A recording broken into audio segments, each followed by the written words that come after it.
Hello and welcome to Insight. I'm Kusum Wijetilleke. My guest today is Dr. Howard Nicholas, a world-renowned economist attached to the University of Rotterdam. Dr. Howard Nicholas, thank you very much for being here on Insight with us. You are a Sri Lankan born, but of course you're of Dutch origin, I guess. You're attached to the University of Rotterdam as an economist, but you're also an investor and an investment advisor of sorts. So you've worked with policymakers around the world and also within Sri Lanka. Would you like to just give us a brief on what you did in Sri Lanka in the 90s, especially the Institute of Policy Studies? Yes, I came to Sri Lanka actually I came first in 84, and I was on holiday, and I saw this portrait of Ronnie DeMel. Okay. And I was on Ronnie DeMel's estate. My father was the superintendent there. Okay. And we played with his children. So when I saw this portrait, I said, I know this guy. And then immediately the person I was visiting said, no, you must go and meet the minister. You know, he'd be thrilled to meet you. And I was just astonished that one of the first things he said to me is, can you set up a think tank for us? And interestingly, what he said is, we have had offers from Cambridge, Oxford, Sussex University to set up think tanks, but I want a Sri Lankan. I want someone that has their roots in the country, and I know you don't have anything like their expertise, but for me that doesn't matter. You're a Sri Lankan, and you'll have your heart in this project. And so, I mean, I still didn't believe him because, you know, it's such an onerous thing to set up a think tank for a government. But latterly, I realized he was deadly serious because he kept corresponding with me. He even visited the Netherlands. Okay. He met the rector of our institute. He met some people in government. And one thing led to another. The project formally commenced in 1987. So my counterpart then was Dr. Lloyd Fernando from the Ministry of Policy Planning.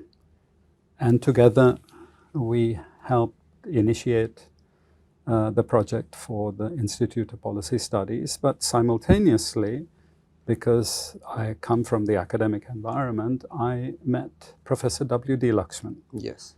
who told me that they had a great need to develop postgraduate studies in economics. So simultaneously, we set up a second project, you know, and it was also a very, very big project to develop at Colombo University postgraduate studies. Firstly, it was a diploma, and then it went on to a master's. And we trained, I think, somewhere in the region of 12 staff to the PhD level. So this was one of the major contributions, but there were also material contributions. When I first came to the department, they had one pocket calculator between all of them, you know. And Professor Lakshman, you know, he's again very national-minded. He said, look, we've had lots of foreigners come to this country and they have a very nice time. They spend all the money that's allocated, but they leave nothing behind. So, Howard, I know you are a Sri Lankan. What we would like is to improve the facilities of the department and also upgrade their skills. And that's what I want the legacy to be. Right. And so I worked with two really good people who had Sri Lanka in their heart, you know. So, I mean, by the time I left, there were many computers, air conditioning. I mean, there was just one fan. All the academic staff were sharing one fan. So now by this point, I'm sure everyone is aware of just how bad things have gotten in the real economy. Sri Lanka has never really faced a set of crises so severe or multidimensional in recent times. When we spoke briefly before, you described yourself as an optimist. So I'd like to expand on that, but within the context of what many people, myself included, believe that the set of economic outcomes we see right now is largely policy driven. I don't know if you agree, but and obviously exacerbated by external issues. But policy can be changed or reversed. So how does an optimist go about doing that sort of thing? Well, I'm an optimist in the sense that Sri Lanka is a small country, And it doesn't take much to turn around the fortunes of Sri Lanka. The reason I say this is I was really a great pessimist when in the period from 1989 onwards, when there were two civil wars in the country. I mean, there was the LTT problem in the north and the east, and then the JVP problem in the south. We had many lockdowns, we had power cuts, it was very difficult to move around. And I thought, what am I doing? You know, I mean, how can I be setting up institutions in this environment when people don't have power or energy, and there's so much killing going on at that time. And I was very negative. But I learned to be positive by actually the environment and the activities of this President Premadasa. Okay. Where, I mean, I was skeptical that he could achieve anything. When the 200 Garments program began, I was skeptical again, like a good academic, that we don't know the real world. So we only think about theories, and theoretically I thought, how is this possible that this is going to result in anything positive? But in front of my eyes, I saw this incredible transformation taking place. So much so that on 2 occasions, I was kicked off a plane, not for bad behavior, but because the economy class was full of business people, all coming to Sri Lanka, wanting to set up some business or another in Sri Lanka, because the whole environment had changed, very conducive to business. And it was so fast. It was so fast, Kusum. I mean, that is something I still have to pinch myself about, because I remember I did a roadshow for Smith Newcourt. No, sorry, Asia Capital. And I asked them before we left, do you really think people are that interested? I mean, have they heard of us in Europe? And yes, they had already had sell-out presentations. And part of the reason I asked them if they were sure is because at that time I had a terrible flu and I didn't want to travel anywhere, but they insisted, and everywhere we went, people were so interested because of this dynamic transformation of the economy. And fundamental to that was the industrialization process. Now, I had so many investors that pinpointed the industrialization, because they knew from the experience of the East Asian countries that there was a lot of money to be made investing in any country following the East Asian tigers. You see, so I had 1 or 2 very, very high-valued Swiss investors ask me privately to send them more information on manufactured exports. They wanted to see this growth dynamism that I kept talking about. I mean, I showed a few charts, but I said I had many more. And they wanted proof of that. And after I sent them, I was told that they also put quite a bit of money into the Sri Lankan markets, also the new issues and so on. So, selling Sri Lanka is not difficult, and getting money is not difficult if you have the correct policies, and everybody knows what those policies are. Everyone knows. I mean, actually investors know. So we as economists, we tend to say, oh, you should have a balanced budget. You should control the money supply. You should do this and that. No, they're actually only interested in one thing: show me the profits. Right. I want to see profitable industrial activity, which is export-oriented, because there are no limits to the growth then. Right. And that's what they want to see. They know. I mean, that's their experience. That's how they've made lots of money in emerging markets. And that's what I learned at that time. Right. So I wasn't advising anyone. I was actually learning, and I learned a lot at that time. It changed a lot of my opinions, changed a lot of my economic thinking, because I was a bit skeptical about the export-oriented liberalization strategy. Right. Because I didn't know. I had no practical experience, but I learned that this was, so what I did was, at a certain point, I really started intensive study of the East Asian miracle, as we call it. Right. The East Asian tiger countries. Yeah. And then I started to realize, wait a minute, there is something really dynamic about a process of industrialization which pivots a country to a different level. You're talking about very rapid phases of growth, of diversification of the production base, of increases in per capita income levels. And all of that I learned in this period, and it was, in a way, like a golden era for Sri Lanka. Could you tell us roughly during the 90s, the early 90s, what specific industrial policy, or were there specific policies that came together that we may be able to replicate to some degree in the current context? Well, it's in a broad sense industrialization, but we were at a time in Sri Lanka where garments production was still not pervasive in so many countries. Okay.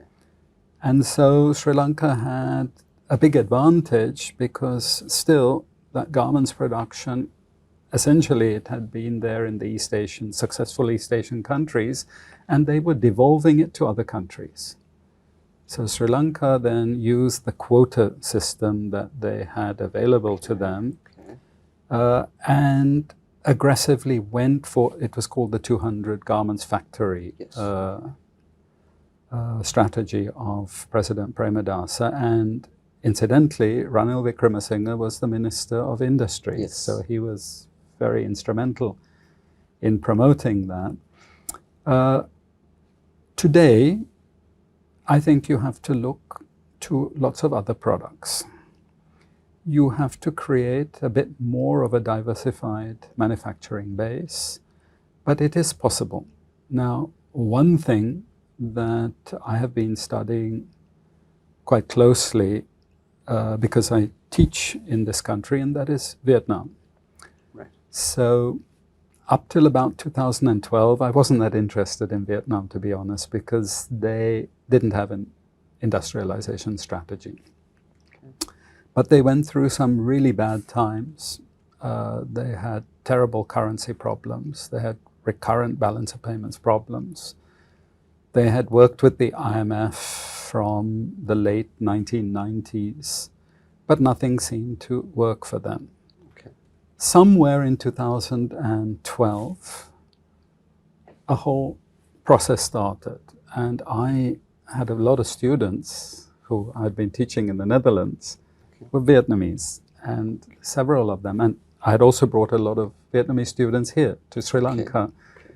And by 2012, 6 of them were in very high positions in universities, and they wrote to me and said, Professor, can you please come to Vietnam and work with us? We would appreciate it, and so on, because one of the things they told me was that they're now involved in this aggressive industrialization strategy, and they knew it was like a carrot, to me.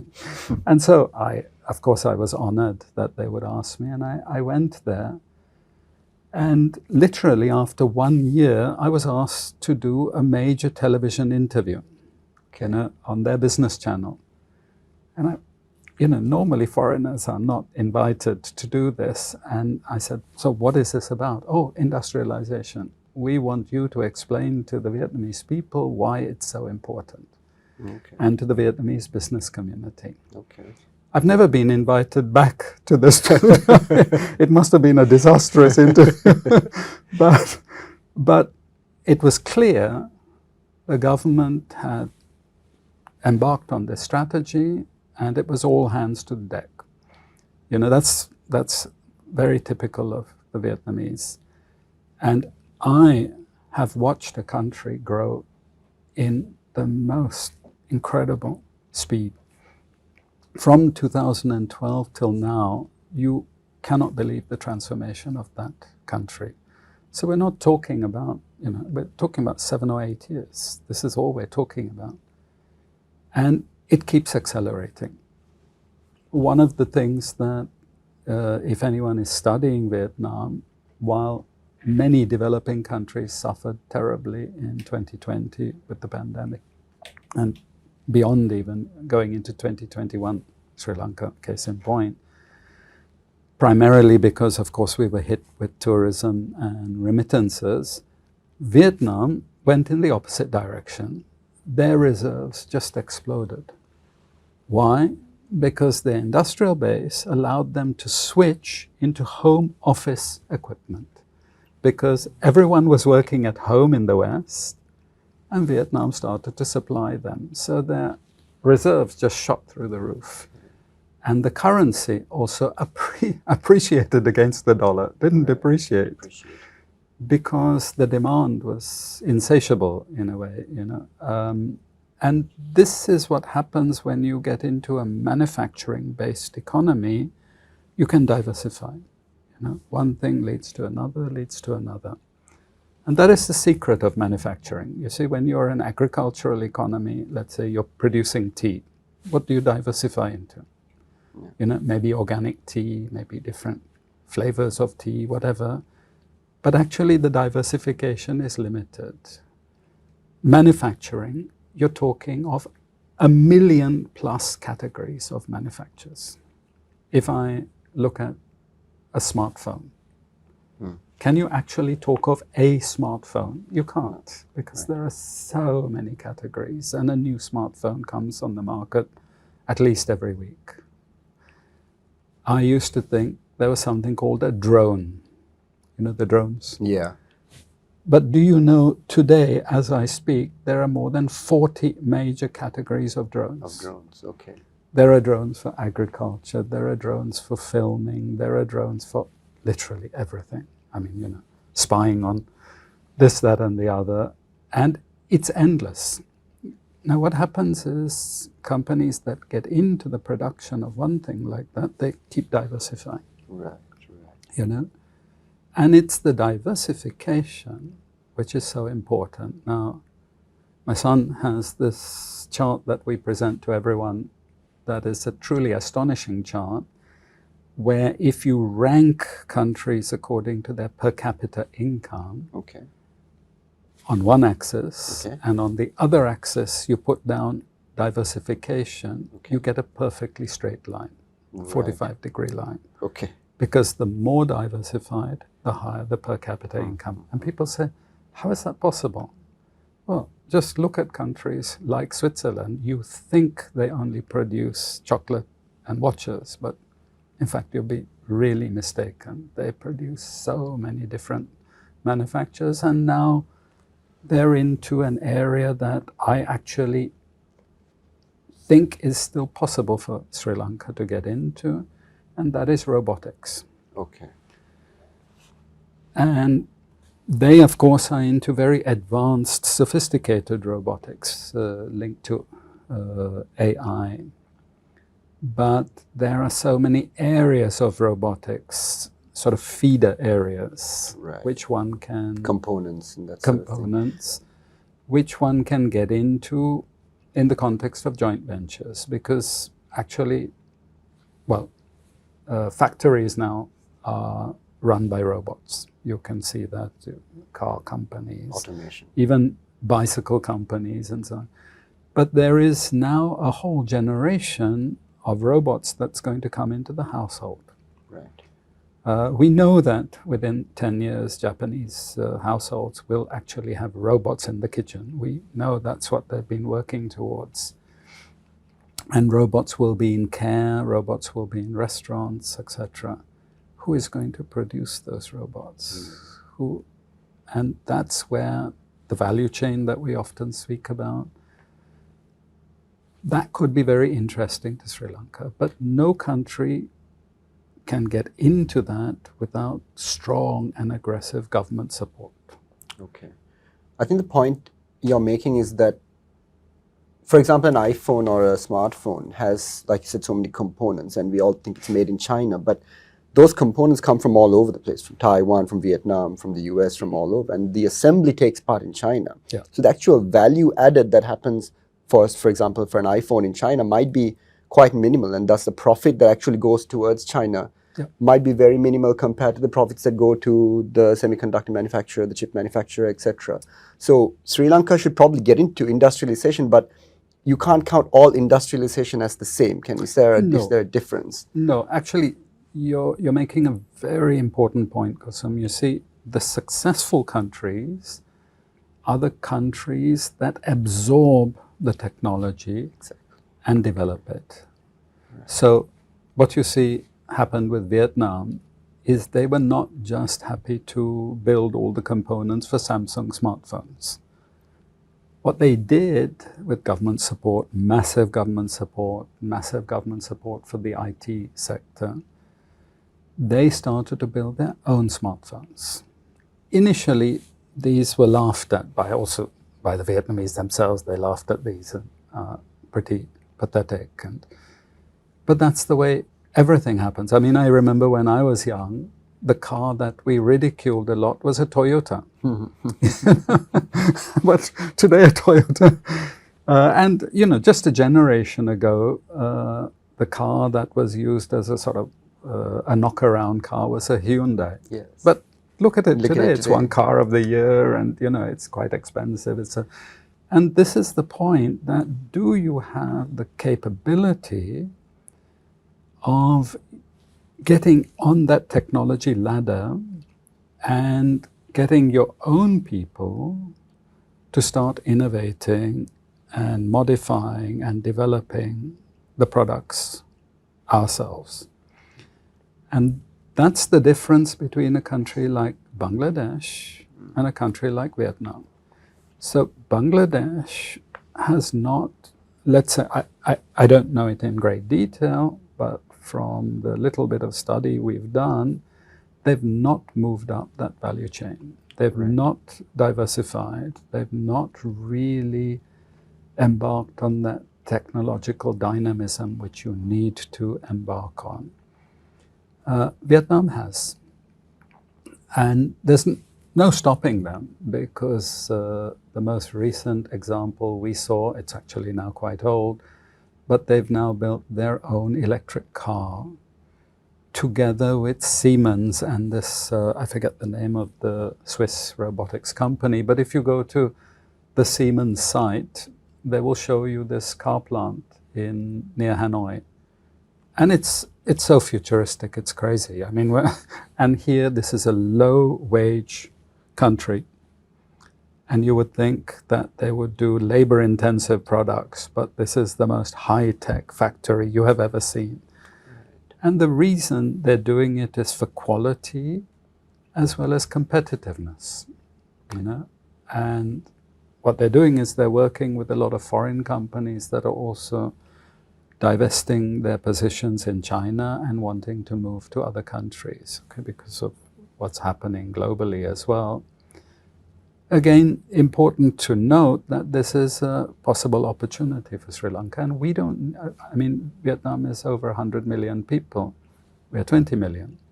So we don't need such a huge investment from a foreign company. And to just get the whole process going doesn't take that much, but we need to get that dynamism going, to get higher value added, to raise the wages, to raise the salaries, to keep young people here, very able young people, who are leaving in droves. I've seen it and I've heard about it since I've come here. The brain drain is getting worse. Could you talk a bit about the relationship between trade liberalization and an industrialization policy? Because it's something that Sri Lanka, a lot of people speak about. Sri Lanka is very protectionist in many ways. We've got a lot of import taxes and trade barriers and that sort of thing. Of course, that leads to a certain amount of protection granted to local manufacturers, producers, etc. Obviously, the flip side is, if you don't introduce competition, we're never going to advance ourselves. So how do you manage the two? Because on one side, you want trade liberalization, on the other side, you want industrialization. But if you if you do one along with the other, do you sometimes risk your own industrialization drive? Well, my general argument is this, that all developing countries, by their very nature, have very low per capita incomes. So the market is inherently very, very small. Okay. When you orient production towards your domestic market, you're limiting the scope of the market. Now, there are some things that we need to protect and have produced domestically. There are services that we need to protect. For example, I would say that there is definitely need to protect certain sections of insurance, for example, certain sections of banking. And there are, like that, a number of areas, I would say, need protection for strategic reasons.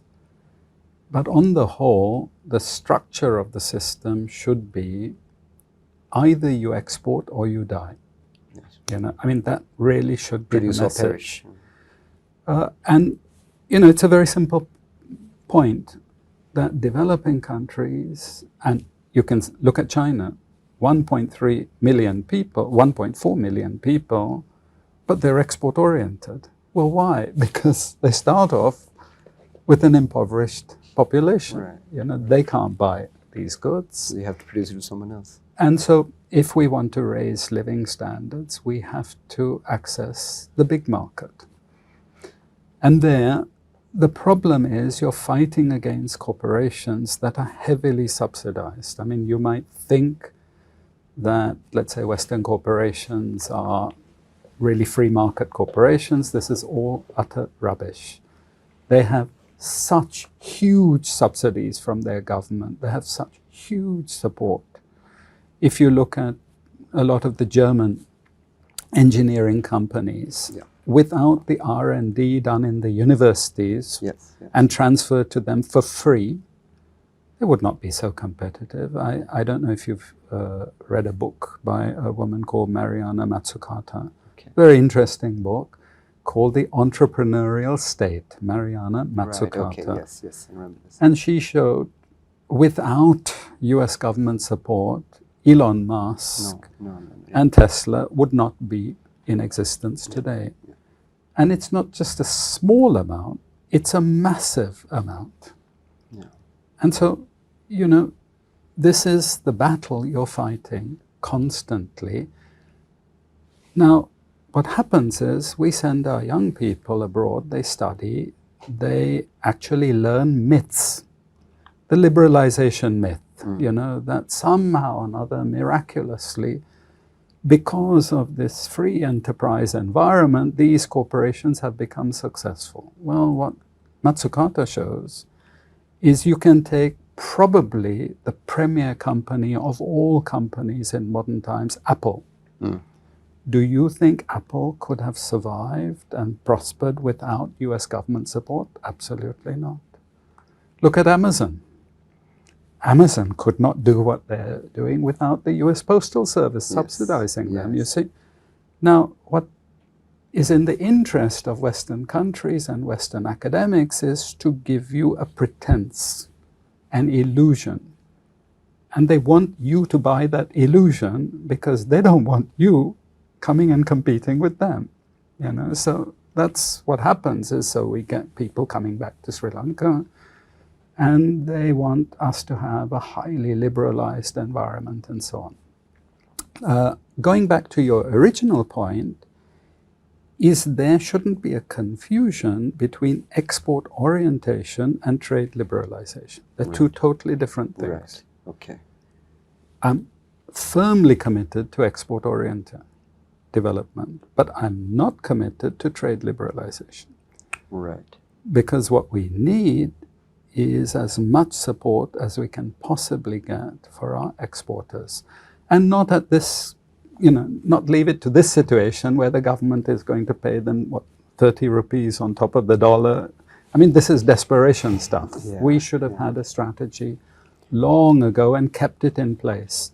I don't blame the government, incidentally. I mean, that is something people keep going on about. I actually blame the business community. If you look at countries like Germany, you think the policymakers take decisions? No. It's the business community. The business community has a continuous strategy. And they say it doesn't matter which political party comes in, we want a continuation of the economic strategy. That's why in Holland, you can get a social democratic party coming to power or a Christian democratic party coming to power. You barely know the difference. You know, maybe a few social policy differences, but the fundamental economic strategy remains the same. I'd like to take you up on that, Dr. Howard, because something we saw at the beginning of the current administration when they came on was with the tax cuts. Now, in some parts of the media, especially, I saw a program on Al Jazeera this morning with Dr. Nishan Dimel and a few others from Sri Lanka, and I think the program starts with the introduction to the crisis, and they bring up all the externalities, the Easter attacks, the pandemic, even the Ukraine war and all of that. And then you come to, the government's policy of the tax cuts. Now, we lost something between 600-700 billion to $1 trillion in the first year and a half or 18 months of this current government. So that's a lot of government revenue that just sort of was basically, it was the regressive taxes they reduced, which everyone can agree, but the corporate taxes we had, I think by 2020, we had the lowest corporate tax in this region. So it seems to me that the business community was obviously part of the process of policy formulation. So how do you see that? Because it should have been obvious to anyone when you see a drop in revenue and you see an increase in planned development as well, because his government came in not just on, they were not saying let's cut taxes and consolidate. They were saying let's cut taxes and develop as well. So there's a... Yeah. You see, I think the problem for the business community is when you are in an environment of low growth, then you have to try and improve the bottom line in some other way. And the other way is lower taxes. I mean, business people always want lower taxes. However, if they're in an environment of very high and rapid growth and a very dynamic economy, I know lots of business people would say, great, I don't mind paying my taxes because I'm making buckets of profits. Now, I think, again, our problem is this. A lot of people get involved in these internecine sorts of debates. You know, is the tax rate right? You know, is the interest rate right? Et cetera, et cetera. And they're missing the bigger picture. I mean, I keep going back to industrialization. Because if I look at the current problem, one group says, it's because the government ran a big budget deficit. Then they said, because they printed too much money. But they're missing the elephant in the room. Why is it so many governments have ended up with the same problem? In other words, it's a currency problem. What is the currency problem? We are not earning foreign exchange. Because then, let's say one government comes in, they have a lot of Western trained academics, they'll say, yes, we have to cut the budget deficit, we have to have fiscal stability and blah, blah, blah. You know, then they're also Western trained, they will say, yeah, we have to restrict increases in money supply and so on. But because they're Western trained, they don't say anything about foreign exchange earning, you know, because that is something you're not taught in the West. They don't teach industrialization. I can tell you my own institution. My own institution is the oldest development studies institution in the world. It's called the Institute of Social Studies.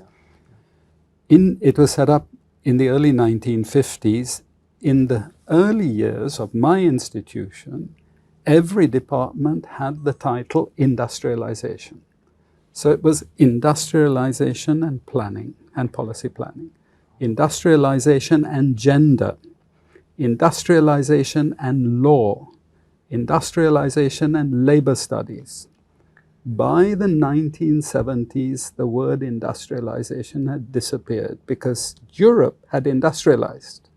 Japan had industrialized, but they don't want anyone following down that road.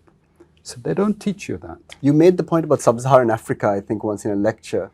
Yes. You noted that sub-Saharan Africa was sort of built to provide these cheap resources, but never to produce anything else. Absolutely. And, you know, I always say, look, it's not that Western people are evil. Yes. You know, let's get the good evil thing out of this. If Sri Lanka became a prosperous country and joined the club of the rich, you think Sri Lanka wouldn't be sending economists to other countries telling them doctrine of comparative advantage, you know, don't industrialize, you know, grow some tea, grow some coffee. You know, that is the reality of the world. So the very first country that industrialized, Britain, sent economists to the United States and told them, don't industrialize. They sent them to Germany and told them, don't industrialize. The Germans invented an alternate theory.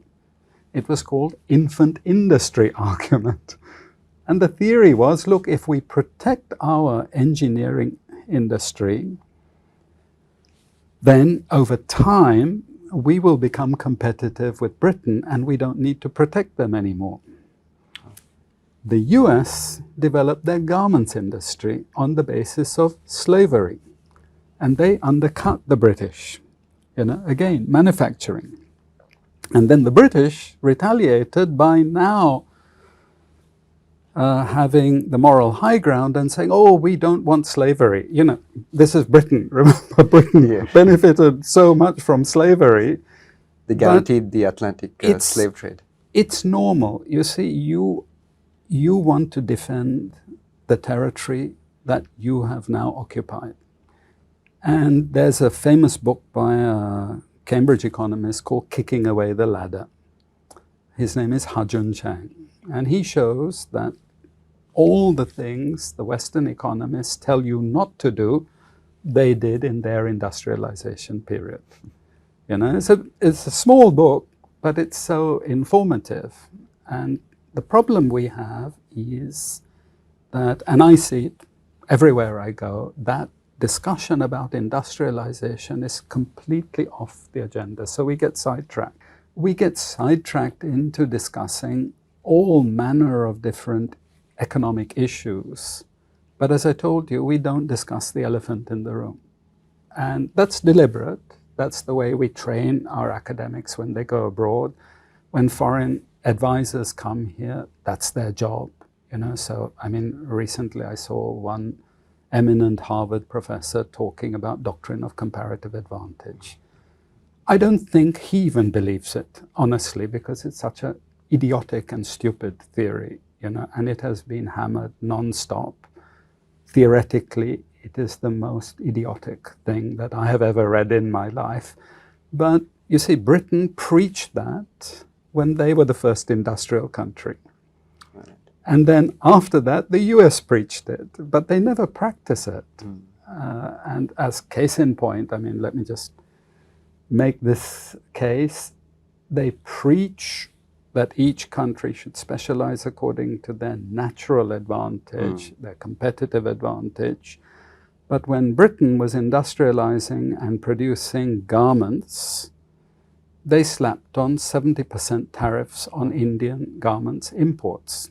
So where is this doctrine of comparative advantage? When Indian garments proved to be still so superior that they were still being imported in mass, also by the British royal family, then the next instruction was to go and smash all the factories, the garments factories in India. You see, so we know they never believed this doctrine. And the same thing the US did. So after the Second World War, when the US said, oh, we're committed to free trade, etc., they set up the International Trade System, the GATT. The very first thing they did, they said, yeah, we'll have trade liberalization, but only in the goods we want. So the two goods that they took out were garments and agriculture, because they knew that they were not competitive in those. You see, it's a game. It's a game, Kusum. I mean, I don't want to say that they're bad people or anything, but we should not be suckered by idiotic theories in a way, you know. So we have to understand in a pragmatic sort of way the way the East Asians have done. I've read that, speaking of East Asian, I've read that you predicted the Asian crisis of 1997 a little earlier on. And that crisis in Thailand, the Asian crisis began in Thailand as a currency crisis. Similar to what's happened in Sri Lanka, I don't think it's the same driver, the Thai baht crashed, and the government was unable to manage their peg to the dollar, and so they had to free float. Now, do you see a lot of parallels between the manner in which that we went into our free float, because it didn't seem very planned, didn't seem like something that a lot of policymakers had been calling for this for some time, but I think most, Dr. Nishan Dimel is one I can mention, everyone says you have to do a free float with a lot of other things involved, including a restructure, because if you free float while you don't have supply, you're naturally going to get these painful spikes in the currency. So how would they have gone about doing anything differently, or was it just too late by that point? Well, it's interesting that you mentioned it was the 1997 crisis Yes. of the Thai economy. What happened is, in 95, when President Kumaratunga came to power, she basically abandoned the export-oriented strategy. And then I advised a lot of investors to disinvest from Sri Lanka. And one or two of them gave me some money to go and look for another Sri Lanka, because they had made so much money from Sri Lanka. They wanted another Sri Lanka. And so I said, okay, I will do that. I had some time, and I chose 3 countries to go to. One was Thailand, the second was Philippines, and the third was Indonesia. Okay. Before going, I always look at the balance of payments. This is critical for me. And I noticed something very odd with Thailand. So I have a lot of Thai students who are telling me, this is the time for you to invest in Thailand. You know, we're making lots of money. And how are you making money? Oh, it's the stock market and property. Not one person mentioned to me production, you know, and I thought, well, let me look at the balance of payments, and I noticed a huge deterioration of their current account balance. In other words, they're not earning any money by producing. How are they earning money? Capital inflows. Now that is a recipe for a disaster, you know. It's good while it lasts, but when it ends with a bang. And so I came back to Sri Lanka and I gave a series of lectures through the company that I'd set up called eConsult, Okay. where I forecast a crash of the East Asian economies. So at that point, after that forecast, people sort of referred to me as guru, you know, which in fact it wasn't, because it was just a very simple thing to look at a balance sheet and say, there's trouble brewing. I think other people could have done the same thing. However, the similarity with Sri Lanka, it's, you know, once you get into that situation, you actually lose control of your currency. And then it's not an issue of free float or not free float, because you don't have any reserves left. You know, and then you start losing control, and it takes a while before the currency settles. So Thailand wasn't the worst affected. Indonesia was. I think you might remember the rupiah went from something like 3,000 rupiah to the dollar to 18,000 to the dollar. This was the end of Suharto, basically, so when you stepped down. That's right. And of course it then came back again, but it never went back to 3,000. You know, of course people panic, and in the aftermath of essentially a dearth of reserves, the currency collapses. It may be that we're not even there yet. One of the problems at that time was the IMF was very slow to respond to the demands for help by many East Asian countries. Some people say it was deliberate. Others say that it was just mismanagement on the part of the IMF. Whatever it was, the country allowed itself to get into trouble by neglecting the foreign exchange earning. So there, it was not just neglecting the foreign exchange earning, they were not watching China. In 1994, China depreciated their currency by 50%. 50%. They produce every single thing that every other East Asian country produces. So they obviously took the market from all of these countries. And that's something that I've been teaching many people. You have to be vigilant with regard to your competitors and what their currency is doing. But most importantly, before you start doing things like that, you need to be on this export-oriented industrialization strategy. Again, as I say, what we're now doing is all sorts of cosmetic debates. Yes, yes. The free float, is this a correct strategy? We should get the structure sorted out. Well, what structure are they talking about? Well, actually, they're talking about the budget. This is not the point. This is not the point. We know that the budget has to be cut, but we've done this so many times, and so many developing countries have done the same thing. They follow IMF strictures. They cut, cut, cut. Temporarily, they solve their problem, but 3 years or 4 years down the line, they're back with the same problem. Why? Because they're not earning foreign exchange. It's as simple as that. Yeah, I think the IMF has been criticized quite a lot in Sri Lanka. There's two sides of that debate. But most people perhaps miss the point that the IMF is like any other bank. They want their money back, right? So if you want to look to them to solve your problem, you're sort of looking at the wrong place. And I think the Stiglitz, Varoufakis sort of critique around the IMF, does that still stand, do you think? I mean, do we even have time to consider it at the moment? Well, my take on the IMF is this, so maybe this offends lots of people when I say this. IMF was set up as the institution of the rich countries to keep the poor countries where they are. I mean, everyone knows that, but we pretend it's not true.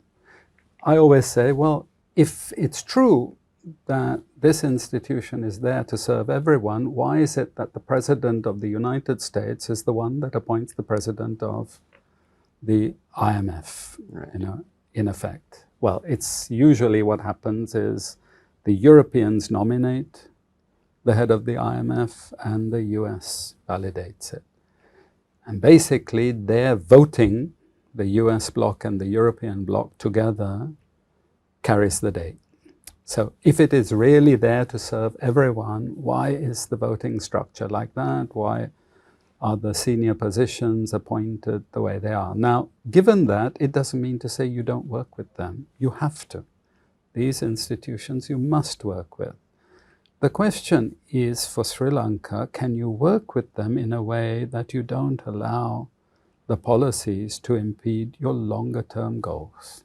Right. I think that's the crucial thing, that the IMF is not really working in your interests. I think we should be clear about. I think most of the scholarship around the world, they've come to certain conclusions on the Washington Consensus in terms of, there's certain things that say redirecting public spending away from subsidies. Some of it makes sense, market-driven exchange interest rates. But then trade liberalization of inward FDI, privatization of state enterprises, deregulation. So there's obviously aspects of the Washington Consensus that Sri Lanka needs, but there's some that we should probably stay away from as far as we can. Yes, my basic position is a market-based private property system has a lot of positive elements in it. One of the things about this system is it has the potential to lead to very rapid technological change if harnessed properly. And that's the important thing about it, that you can create a competitive environment in which you stimulate this technological change. But the thing about the whole Washington Consensus, it gives blanket recipes on the basis of a mythical market mechanism. Whereas if you're really trying to develop an aggressive capitalist system, there are some things you don't want to be privatized because it's not efficient. There are other things, so, there's no reason for government to be owning a liquor production factory. There's no reason for government to be owning a shoe factory, But there is good reason for the government to be owning, let's say, a rail system, at least in an early phase. there's good reason for a government to own the main telecommunication lines. But there's no reason why the government should own, let's say, a mobile phone industry. You know, I mean, those things can be made highly competitive and very usefully competitive. So the point is that the market system can be very positive in the whole development process, but it needs to be nurtured. One of the great exponents of this is Lee Kuan Yew of Singapore, where he was fanatically pro-market, but he was also there behind the steering wheel, making sure the state and the whole structure of the state was conducive to developing that market system. So, you know, they really had a lot of control in the economy, designed to make all the businesses more and more competitive. And I think this is what is wrong with the Washington Consensus, is they want the liberalization of everything without much thought. For another example is food. You know, it's not very sensible to liberalize all food prices. It's not very sensible at all, because that feeds into wage demands and that damages the costs of companies. So what you need is a very efficient food production system. And if you have to subsidize it, fine. You know, East Asian countries have done it. China has done it extensively, because low, plentiful amounts of food are the bedrock of an industrialization strategy. Why? Because you're bringing a lot of workers from the rural areas into the urban centers. They need cheap and plentiful food. Right. If I can just finish off, Dr. Howard, with a question basically on investor confidence and how to grow investor confidence in Sri Lanka. As an investor, as an academic, a public individual, I don't want to get into the political weeds of something. But currently in Sri Lanka, we are in a situation where you have a very obvious familial trend. There's a president, prime minister, finance minister, cabinet ministers. There's a whole network. It's led to monopolies, some might say oligarchy. These are not good signals for investors. Now, we often talk about Sri Lanka's labor laws. We talk about even a lack of industrialization, all of these things. But one of the first things as an investor you'd look at is what kind of integrity policymakers might have. And as far as that's concerned, I mean, with your experience with other investors in the world, how worried would you be if you see, let's say, one or two families that control the majority of levers in a country? Is that something that Sri Lanka really needs to consider very seriously going forward? Well, I look at it in a slightly different way. What I think is, as any investor, what you want to see is a profits dynamism. I mean, there might be whole swathes of the economy which are in effect monopolies or controlled by vested interests and so on. Okay, Sri Lanka is a developing country, this happens. But is the substantive part of the economy growing, and are profits in a dynamic growth process? This is what I would look at, and I would need to be convinced about that. So it's like many people say, there's a lot of corruption. But there's a lot of corruption in many successful countries as well. The thing is it functional? Are the people who are corrupt, are they actually doing something that is beneficial in terms of the longer term dynamic of the economy? So you can see one of the most corrupt countries on earth is Japan. But it's so institutionalized, no one realizes it. I don't know if you know the Japanese system. Whenever they have a festive season coming up, the corruption is so stratified that you have to give exactly the right value of present to a certain strata of management and so on and so forth. You can't give a lower value, you can't give a higher value, you know, and that goes for also the bureaucrats, you know. So if I look at China, it's the same. The corruption is everywhere and it's endemic. But the question that has to be addressed is that impeding this rapid increase in living standards? And from what I have seen, no, it doesn't mean to say it won't do that in the future. Now, if I'm looking at Sri Lanka, what I would look at is,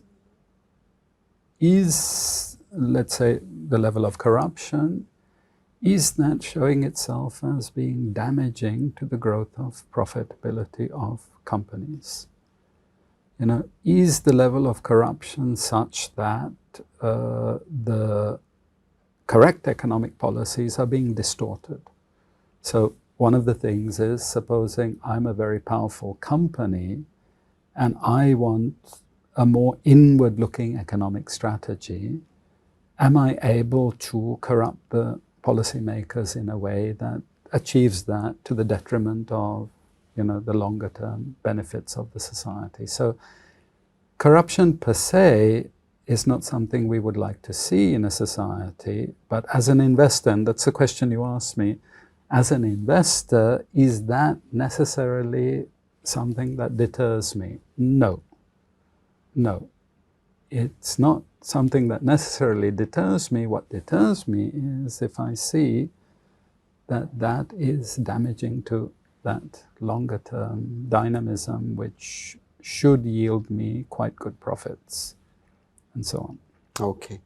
Well, thank you very much for being here, Doctor. I really appreciate your insights, and I think we'll need more of them going forward if Sri Lanka is going to come out of this with anything intact. So thank you once again. Pleasure, Kusum. Appreciate it. Pleasure.